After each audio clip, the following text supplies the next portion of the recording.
Alright, I'm going to take this time to do a little paddling instruction.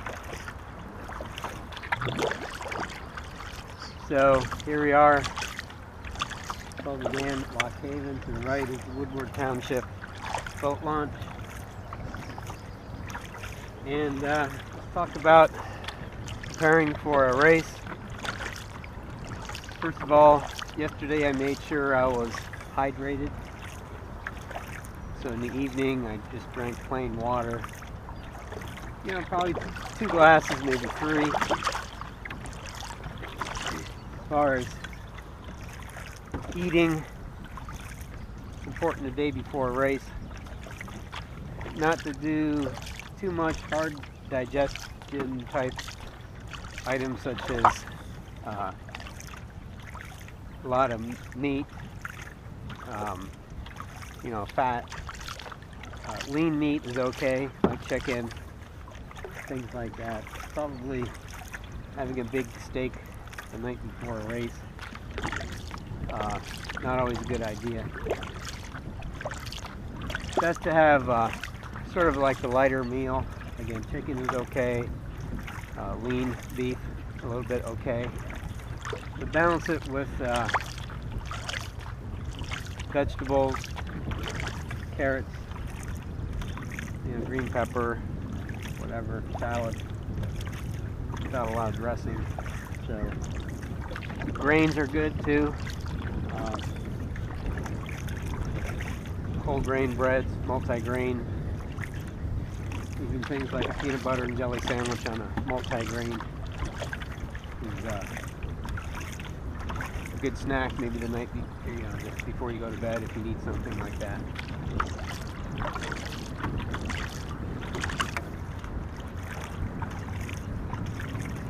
Rest. Sometimes it's good to do as much race preparation earlier in the afternoon so that you can sort of wind down. So the only thing you have to do before you go to bed really is make sure you eat, maybe do some final strategy preparation, talk to your chase team or your pit crew, make sure that they understand what you need. If this is more than a 3-hour race, you're probably going to need someone to give you some extra drink, something to eat. So that can be done the evening before. Your body needs to be basically a full tank, obviously. It's a day of an event, so you want to make sure that you're not doing a lot of strenuous lifting the day before. It should all be just light work. Alright, here I am coming up to a portage. And it's always good to plan this out beforehand. Now what I'm going to do is try to get out so I can come sideways and step out. Now if you were going to do this fast, you want to keep your boat moving. Actually, I'm going to do the fast one. Okay, so obviously if you go to the side, everybody can step out. But what we normally do in a race is we time it so that you can keep the boat moving. So what I'm going to do is stow my paddle fairly early, put it in the bottom of the boat since I'm in a C1. I don't really have a clip anyway. And as I do that, I'm going to try to step out and keep the motion of the boat moving. So let's see if I can do that. Alright, so I'm paddling, did some slow motion, stow my paddle. Alright, step out before it hits. Try to keep the boat moving. Lift it up like this. If I was doing this in real time, I'd be jogging. And the boat keeps going, and I keep running.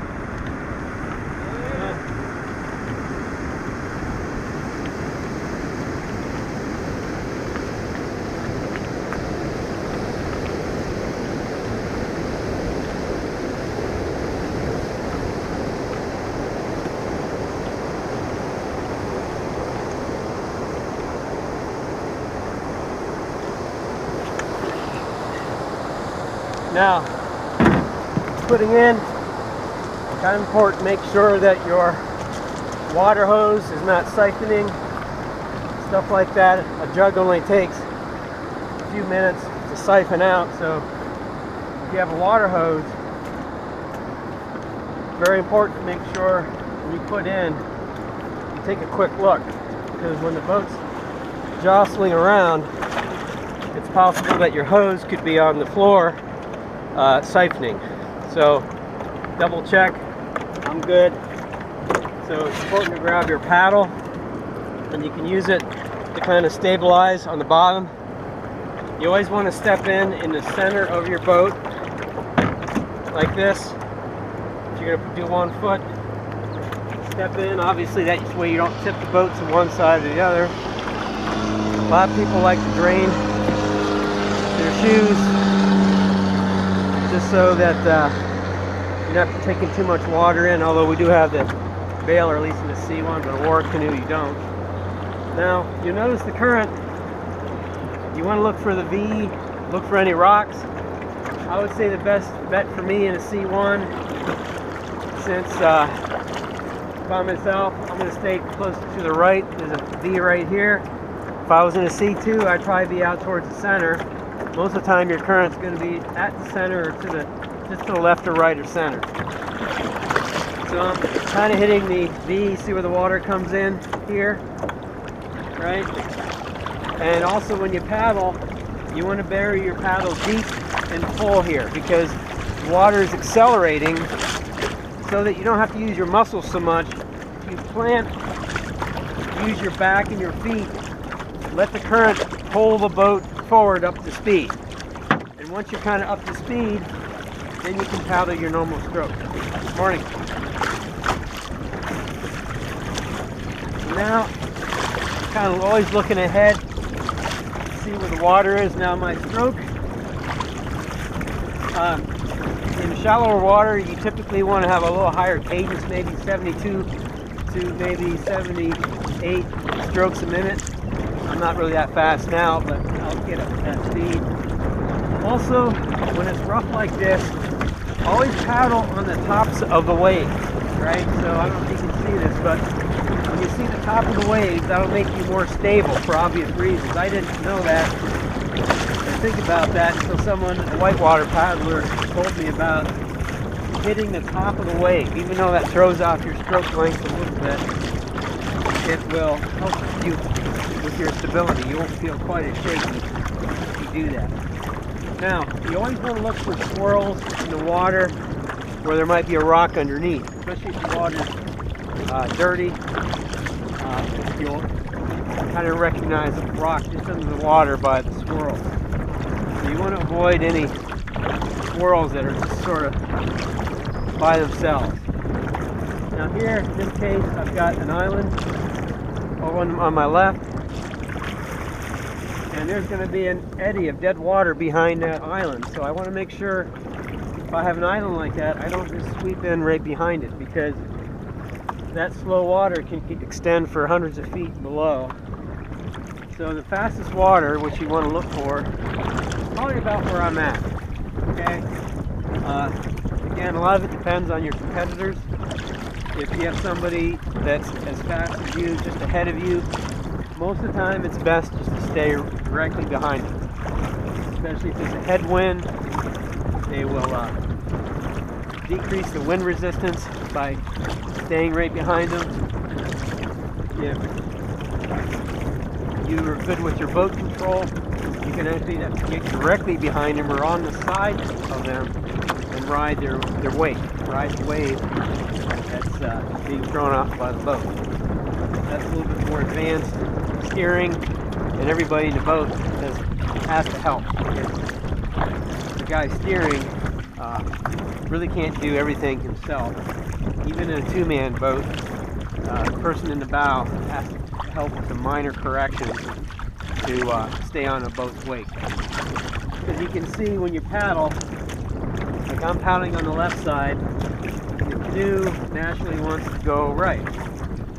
So I switch sides, so now the canoe is going to the left. And I can help that process by leaning a little bit. If I lean to the left while I'm paddling on the left, because of the curvature of the boat, it'll tend to go right a little bit quicker, like I'm doing there.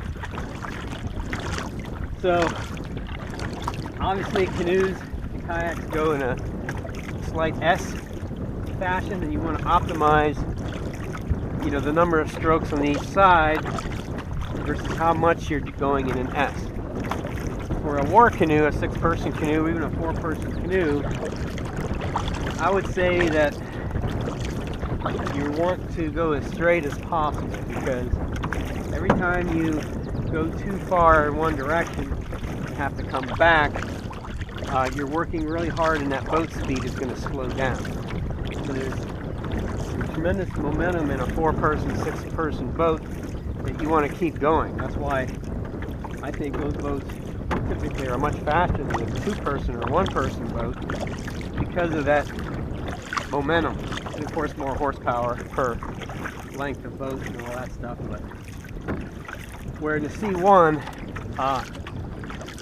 there's not quite as much momentum, so it's not quite as critical that you exactly optimize or minimize your S. I mean, it's more important to stay with the boat if you're wake riding or picking the right part of the river for more current. You can make up more that way than trying to make your boat just go straight. Now, as far as technique goes, your body unfortunately isn't made for the optimum stroke, which is, if you could do it, your blade would be perfectly vertical the whole time, all the way back and then out. But we don't, our body has to go in an arc, because we have a pivot point or a center point and a sweep. It's just hard to get around them. But there are ways to make your stroke more efficient. So what I do is go through a list in my head, and